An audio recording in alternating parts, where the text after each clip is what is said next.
Peace, family. It's Asmar, Bilal, host here at Secure Tomorrows, where we talk about what happens after the lights, after the cheers, and how athletes build real legacy outside of the game. Right, today's guest, I got my brother with me, Notre Dame standout, NFL veteran, a Pro Bowler, a husband, a father, a leader. Right, from Illinois to South Bend, Indiana, from draft day to being a key figure for Seattle's defense. Right, he's the living proof that tomorrow it doesn't secure itself.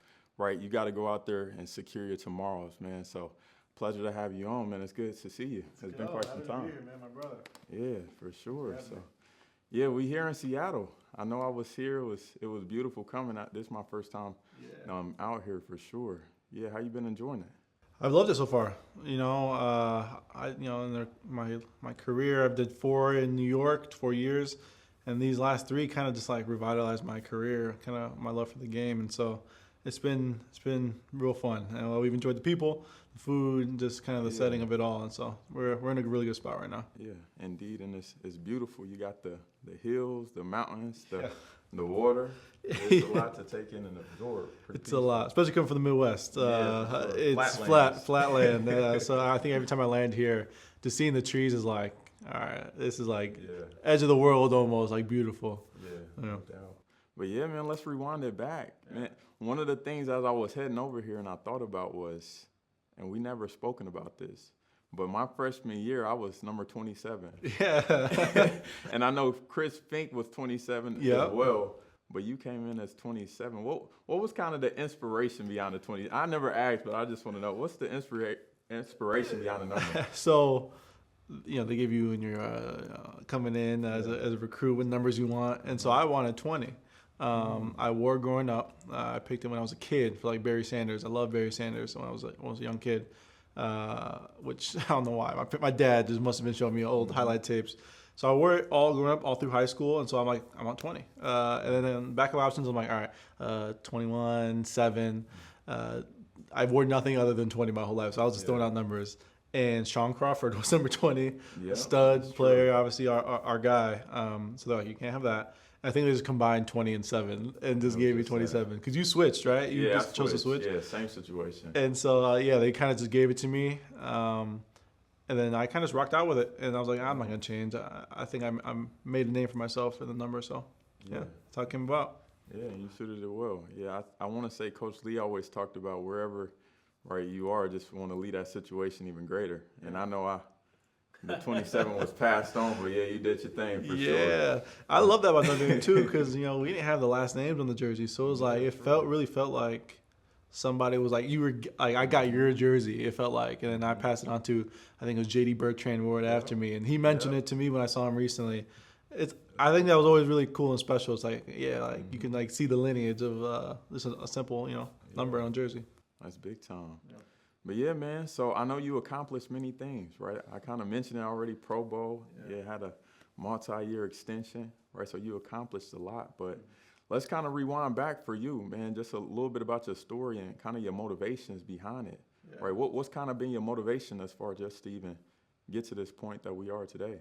Yeah, I think, I don't know what kind of instilled in me at a young age, but it's kind of weird to say because it's a very deep thought, but or you can reflect on it, but kind of like legacy. Like, I don't know, I feel like when it's all said and done, I want my name to mean something.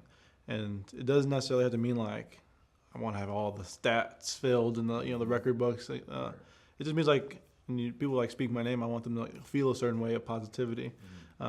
If I affected them in a good way, if I was professional around them, if I was just a good person, I think that's kind of what motivates me. And it's, credit my parents. I think my parents, they never like put pressure on us to be great athletes. And my dad was a firm guy. He pushed us in sports for sure, but it was always about, no, you respect people. You carry yourself a certain way because that's what's important in life. And so I think that's kind of my motivation. And then I just love the game of football. So it kind of transitions into that. Yeah, for sure. Right. And what a last name, right, to carry. Love. It's powerful in itself, right? I think it's a lot just in the name itself. But, right, of course, as you mentioned, legacy. And a lot of what the podcast is about is securing your tomorrows, right? What are you leaving behind? What's your legacy? So I think this will be a great platform for you. But let's go back, right? So I know you mentioned you play ball. It says, it's what is it? It's a scripture that's coming to mind. It says that your talents, right, your gifts will bring you amongst great men. And I think, it's evident with yourself, just with your talents and your gifts, right? You've been able to put yourself up in this position that you are today. But let's speak towards draft day for you, because I want to say draft day was kind of, that's when the dream came complete, right? So what did that mean to you and also your family? It was huge. There's two parts to it for sure. The first being, I feel like I closed out my college career the way I wanted to. I was playing really good ball. I was playing corner back then, and my name was being talked about in the earlier rounds of the draft. Probably not first, but second, third round, like pretty much lock. That's what everyone said. I was a top 50 prospect coming out, and so I have a draft party. I'm suited and booted. Day two. Day two is only rounds 2 and 3, and so I didn't go rounds 2 and 3. I ended up falling in the draft a little bit, and I can remember at the time I was devastated. Like, it's hard not to be devastated in that moment. There's so much buildup. Everyone's hyping you up. The agents in the air, the whatever, the articles are out, and I would go early day 3. Thankfully, all people that were at the draft party stayed around an extra day and celebrated me around breakfast time because it's early that next day. And so I was frustrated all night. I was just I was all bummed out. But as soon as my name was called, the New York Giants, called my name, like all that negativity kind of just washed away from my mind, from my heart. And it went into I'm living the dream right now. I can put on that NFL logo.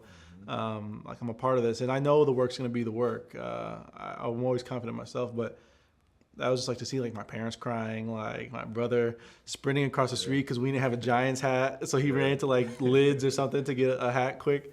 My sister crying, sisters crying. It just all meant a lot to our community for sure.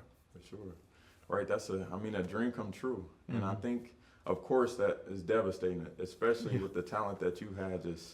You was killing it too. You was killing it. Yeah. But then, of course, at the end of the day, the gratitude, because there's millions of athletes that dream to be in that position. And, right, of course, for you, I know you felt it.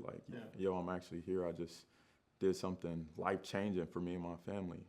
So that's huge. But let me ask you, what was one of the biggest transitions? What was, some of the hardest things transitioning just from each level, right? From high school ball to college, but then college to the NFL. Yeah, high school, I felt like it was. We went to a small Catholic school. Everyone was from the neighborhood, or the neighborhood's over. So it felt like just a family feel. And we just played we were just playing in the backyard with each other, and we were just good. And we won a couple of championships in high school, and then college.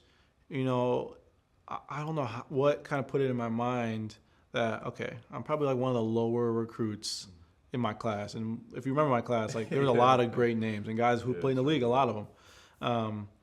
But at the time, I'm kind of selfishly, not putting it out there, just my internal kind of fire was no, I can stack up to these guys. I'm gonna work harder. I'm gonna get the playbook earlier. And I'm just a ball player. And I ended up seeing the field before any other freshman that year. And so I don't know, I didn't see it as a big feat to kind of go from high school to college. I was I'm just going to play football. I love it. I'm good at it. I'm going to rip it. Going from college to the league, I would say the biggest thing with all the levels is the margin of error is smaller. Yeah. High school, you can have a million penalties. You could do whatever. It doesn't really matter. College, field position, stuff matters. Certain situations matter. As well as your opportunities to show yourself, are more. In the league, man, you don't. There were some practices early in my rookie season that I might get 6 reps of practice, if I'm playing defense, and I'm man, so if you mess up one of those reps, your percentages are off, and so I had to learn really, really quick. I got to be perfect in practice, which was never in my mind ever before the NFL.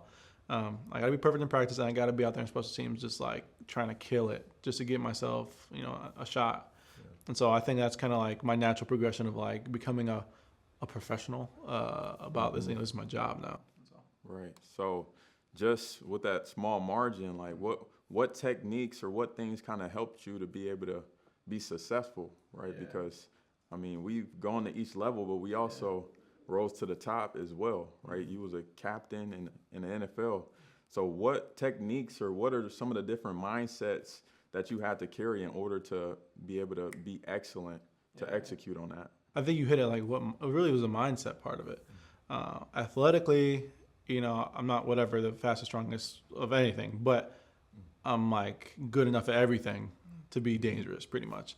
That's the story of my career. And really, it was just my mindset, kind of like my mental stamina to like be locked in each moment because I don't have many moments that I can like prove myself. So I'll say mental stamina and like competitive stamina. Like it's easy to kind of like be at your best for one play, like all right, I'm gonna be best here. But it's like no, every single play, like can I be at my best? Like can I challenge the person next to me? Can I earn that spot every one-on-one? If it's even in practice, can I win? And I had to develop that. I had to learn and grow, and it took making mistakes. It took kind of being vulnerable to like take critique, and all that kind of led to just growth.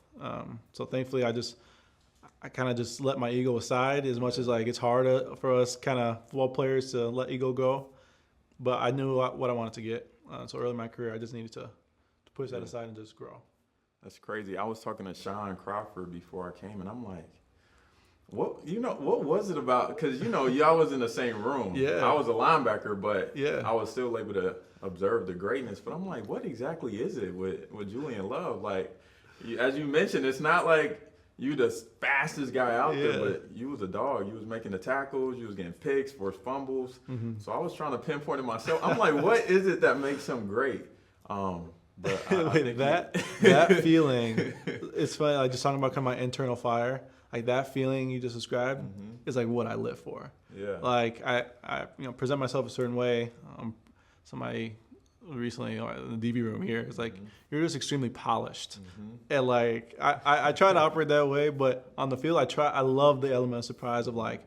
No, like I do this. Like this is, I don't care who I'm guarding, who I'm stacked up against, who I'm tackling.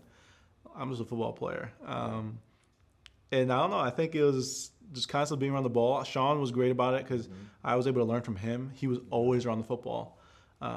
And when I say that, I mean like, hey, I'm backside of a play. I'm going to sprint to get near the ball because when you're near the ball, good things happen. You might get a tip, you might get an overthrow, you might scoop a fumble, you might get a punch out. And so I'm just very consistent in that as well as just kind of my ability to just be a good ball player. For sure. Yeah. And that needs to be highlighted because, I mean, it's those small wins, those consistencies, the small things, the mindset that's going to transform you over. Coach Lee spoke about it always. Those small wins, those small advantages transform you over time. And honestly, right, your endurance and being able to do that for quite some time, you've been able to sustain yourself at a high level in the league. So hats off to you for sure.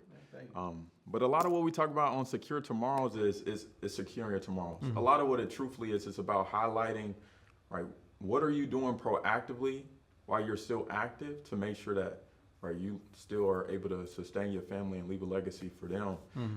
So let me ask you this, right, some of the trending questions, like just in the social media realm is like they always ask like buzz questions, but at what age were you when you became a millionaire?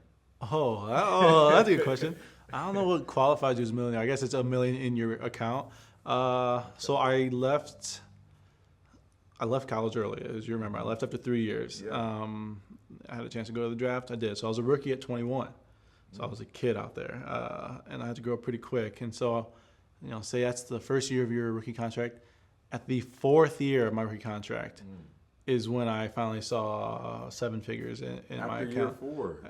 It was during year 4. I remember the accomplishment because Julian and I, just being a goofy kid, we like popped champagne that day.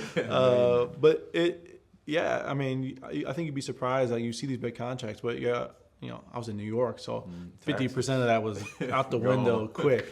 Then just cost of living and just. I mean, and I had multiple bonuses. Like it's just, I was living conservatively, but it just takes a lot. It takes a while to stack. But yeah, my 4th year in the league. So it was my bad. I was 20. So I was 24. Every year was like concurrent with the age, so 24. Oh, wow. Okay. And then just speaking with other players as well, like, and because we speak on this, a lot of athletes or football players, I mean, they go broke after their time in the league. But I mean, a lot of it is that, right? You see these big contracts, but no one considers the taxes that gets hit, the expenses now that you taking care of. So, I mean, a good point that you brought up income that actually hit the bank account. That's $1 million. But even then, let me ask you this. What was your first major purchase? Like, what was your first big purchase? First big purchase was for $43,000 before my rookie year. I had I got my signing bonus. That's what it was. I got my signing bonus when I signed, obviously. And I went and bought a Jeep Grand Cherokee, 2019, altitude trim. That thing, I kept it clean. I kept the oil changed on it, and it was the best car. And I just needed a car. So I had that. I just gave it to my pops like last year. Jeep Grand Cherokee. That was like a big moment. I don't even think I paid cash on it. I think I you financed? I think I financed it. I was like, I couldn't get it all that away, and so that was a big moment for us. My whole family went to the dealership with me. Yeah, it was a big time. Yeah, it's hilarious to think back on. Okay, cool. Yeah. All right, so Jeep Cherokee. Yeah. All right, cool. And then also, I know I spoke to you, so I'm in the financial services space, right? Life insurance, right, is primarily what we kind of hit on, and it's just making sure on your darkest days, right, families. Expenses is taken care of, right? It's a tool to generate wealth. I know I spoke to you previously, right, in regards to life insurance. Have you set up a life insurance plan yet? I don't think I have. We have set up, a trust and some other kind of insurances for the family. That is, I think, when we're married, it's like me and my wife just kind of like running and gunning. But like when the baby came into the picture, that's when it felt all real to us. Yeah. Especially if we're traveling or anything kind of crazy, and so we set up some good stuff kind of through our financial accountant to ensure just my little guy, my wife, everybody's taken care of accordingly. Yeah, for sure, which is important. Yeah. And one other thing, right? You're 25 years old. That's young to be receiving $1 million, right? We got to speak on that too. Yeah. Did you have any mentors, or do you feel like the organization that you had was good in helping you through how to navigate having millions of dollars in an account? Or do you feel like you had someone? I'll say this. There aren't resources. I think I was surrounded by vets who were, might have been good people, might have been, good, mentors for football stuff. But when it comes to that, the money, the big kind of unspoken word of money, no, I didn't have good, vets on the football side of things. Yeah. It was a blessing. Just that, my wife, Julia, we've been together since I was 16 years old. She went to St. Mary's. Her dad is just a pretty prominent wealth advisor in Chicago of high net worth individuals. And so right away when I got money, I got with him. I was like, okay, I want to learn. I don't want just to give you money, have you do whatever. I want to learn this process. I want to give people who you trust, because I trust you. And he's helped me all this time, every move we make. So he kind of helped me set up my account, a portfolio of mostly just investing in stocks in the market. He's been teaching me game the whole way. And so if I didn't have him, I don't know kind of who I would go to really. Right. No one was really ever introduced to me. No one I could really trust. People are always trying to sell yourself. And I feel like if everybody's trying to sell me on something, they don't deserve kind of what I got going on. And so it was very natural, and we've had a really good run since I put something in the account. Yeah, for sure. So that's amazing, right? And it's somebody also that's trusted, right? Because a lot of times you get financial advisors or people that's in their certain fields that's trying to connect with you all, of course, to be able to find financial gain. But it's important to have somebody that you trust, but also be able to mentor in that regard, because a lot of times people. We already spoke about it. Athletes finish the game and lose it all. Yeah. Right? So just speak towards that, right? What are some of the things that you're doing currently while you're an active player, right, to just proactively make sure that once the game is done, right, hopefully you can play whenever you want to wrap it up on your own terms, right? No. But what are you doing proactively now with the assets and money that you have to make sure that when it's all said and done, right? Yeah. You got a good cushion for you and the I family. think one is like a sense of understanding of like, okay, we live at a certain level right now. We have to have two places. Some guys live in their playing cities. All of our grandparents have the baby, like all of our families in Chicago. So we go back to Chicago. Yeah. We have a house in Chicago. Right. And we also have a house set up out here. Like we have to. We're Yeah. playing here. And so like there's pretty much two of everything that we have to pay for right now. And that's kind of like, as we've talked about it, this is the cost of doing business. Like whatever deal I sign, I just know there's a cost that comes with it of, okay, I have to pay these amount of expenses, get the cars back and forth, the dog back and forth, to water, utility, like everything's double. I think it's a sense of understanding that like you can't keep operating at this level when you don't receive this level of money. When the game's done, that's what I think where most guys struggle when they're done is I could be getting any car I want like every other year. I can get the jewelry. I can not even that, just like travel. I can wear certain stuff. You can do whatever you want because you're getting money at a high rate right now. And so it's understanding that like, and I'm very well aware of like my max earning is right now. I can play 10 years and be retired at 31. That's young. And so I know that it's going to level off. It's going to take a sharp drop off, then level off. And so I just can't live at that same rate whenever I'm done. And then two, it's just having a plan for the future. There's a thing that some financial advisors, there's a system it's called the Monte Carlo. It's basically like, okay, if I don't put another dime into the account, returns are this. If I'm spending at this rate, and you could basically level it off. I'm spending this amount, this amount, this amount. When does the money run out? Well, you could do conservative returns, aggressive returns. When does the money run out? And so like that kind of gave me some understanding of where I could live at comfortably, what I want to do in terms of risk in the markets. And just help my wife and I educate kind of, okay, what really do we have? And so I think that kind of like is my mind as life goes help on. with budgeting. Exactly. Right, knowing where I can spend, where I can't, and just kind of having a clear understanding of where the money is and where it's going. So that's super important, right? But one thing I do want to say is this. I want to bring it up because we talk about this all the time, but my theme question of the show is, are you ready for when if when was tomorrow? Right. So I know for you, of course, in this field, you got to keep the main thing. Yeah, of course. Right. You're not going to be great if you're not. Right. You can't have a divided focus. Right. But if it was over, let's say you throw in the towel yourself on your own terms and it was over, do you know what you'll do next? Do you have any other career aspirations or any other things that you think you would like to do outside of sport? It's funny. As of now, I would say no. I would say there's probably like 3 lanes that are on my mind. Okay. But really kind of what is a defining, the decisive factor is whenever I'm done. Where am I at? If I get another contract, like where am I at in terms of comfort whenever I'm done? Because, the passion side of it, there's the 3 lanes are like, the passion side of things is I'd want to coach like high school football, maybe like Pee Wee football. I want to be like around my family. So, hopefully we can grow our family. I just want to be present for them. I was always around sports. I immediately go to like coaching and just being present, taking them to school. My parents both worked, never got the chance to do that. They're always grinding, obviously earning a check while we were at home. And so I think I want to be present for the first thing. Second lane, everyone throws me into kind of the broadcasting bucket. I've done some more for NBC.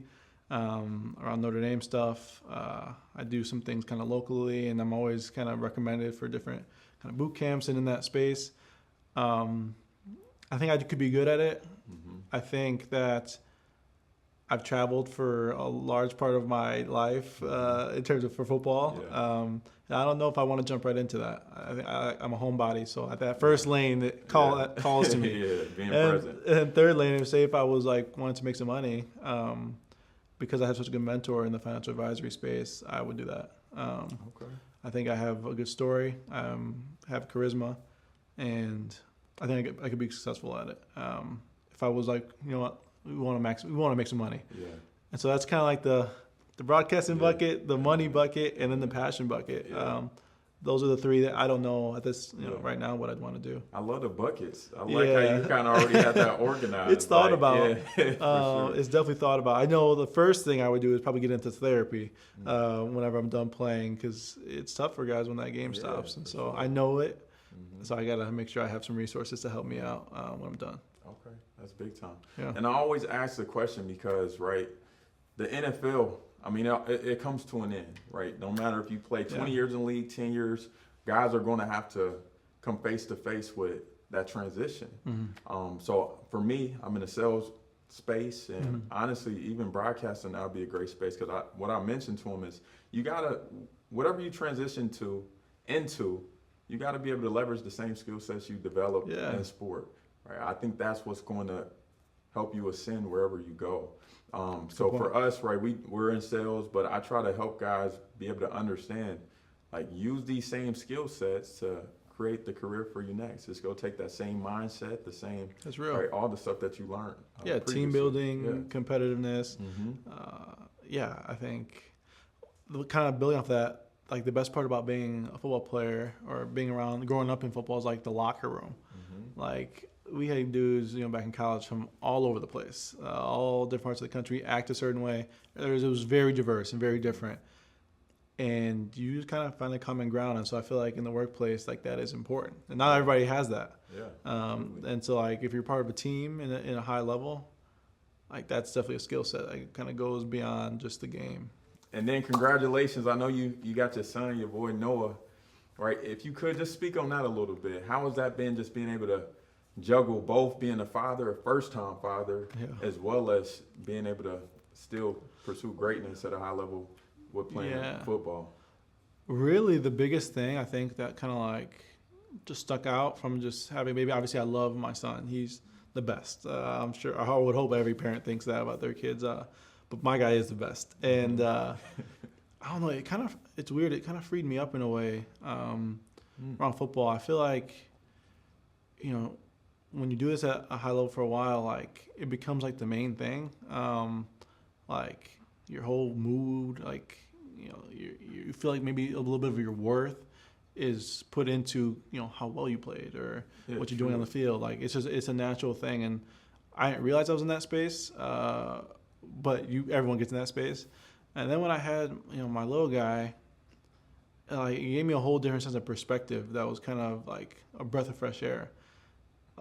I'll put it this way. It's like I can get a pick. I can miss a million tackles in a game. Like, no matter what, my son's going to still be smiling when I get home, and because he doesn't care what happened on football. Nothing ever seemed as bad. Nothing ever seemed as good. I was just excited to get home to my son. Like, it was just a very freeing feeling. And so then, like, all that negative kind of mental space that you can get in, which I was pretty good on, like, navigating.